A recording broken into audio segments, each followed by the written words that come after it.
It's about 7 a.m. We're leaving the White Cliffs of Dover behind us, heading out into the English Channel. Of course, it's just 24 hours since the government announced they've got all these new arrangements set up with the French. They're claiming they've now got this situation under control. So we're here today to put that to the test and find out if the government really has sorted out this problem. To explain what you've seen here and what we're doing now. Well, on the AIS system, we can see that the French patrol vessel Mink has now turned in and is heading directly towards the shore at Calais, just at the Calais approaches there. So I suspect there's probably a migrant boat getting ready to leave on the beach. Okay, and so what are we going to do?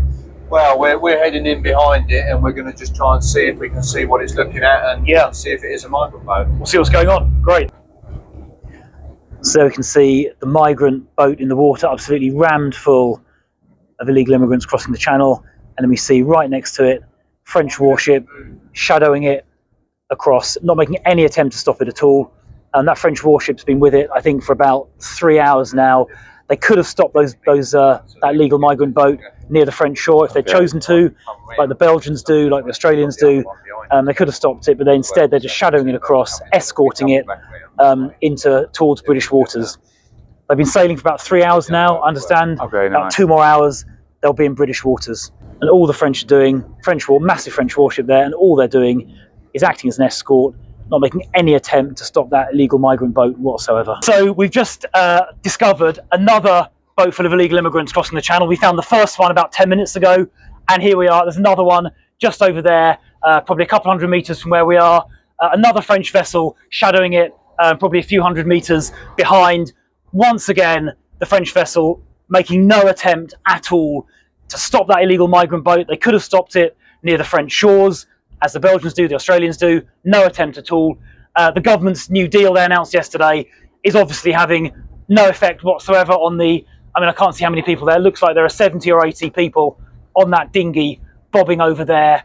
They're clearly not deterred by the Labour government's deal whatsoever. I can see the evidence in front of my eyes. So Matt's just shown me on the plotter screen here, the French warship escorting the migrant dinghy has just this moment entered UK waters.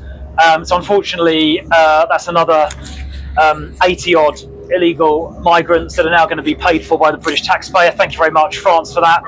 And you can see up here, Border Force Typhoon approaching the French warship in order to presumably pick up the migrants. So we're going to go over and see if that is what happens.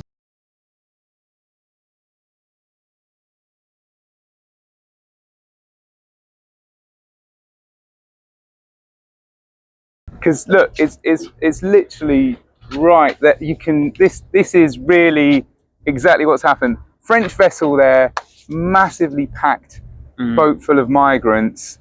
I mean, what do you need to do to France to get them to just, instead of returning just 4 or 5 out of 80, as the government plans to do, they should return all the people on the boat, either to their country of origin or to some safe third place. If you return everybody, then people are not going to bother attempting the crossing in the first place. So, but here is evidence right in front of us. The government's plan, announced yesterday with great fanfare, it's not working. We've found 2 boats stuffed full of illegal immigrants in the space of the last half an hour.